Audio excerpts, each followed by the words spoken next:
அந்தோ கல்வாரியில் அருமை இரட்சகரே சிறுமை அடைந்தே தொங்கினார், சிறுமை அடைந்தே தொங்கினார்.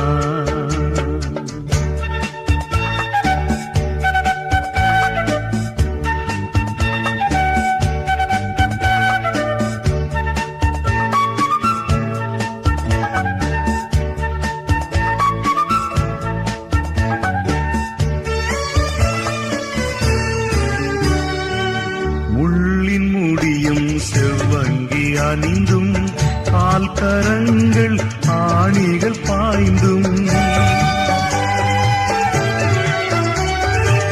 முள்ளின் முடியும் செவ்வங்கி அணிந்தும் கால் கரங்கள் ஆணிகள் பாய்ந்தும் குரு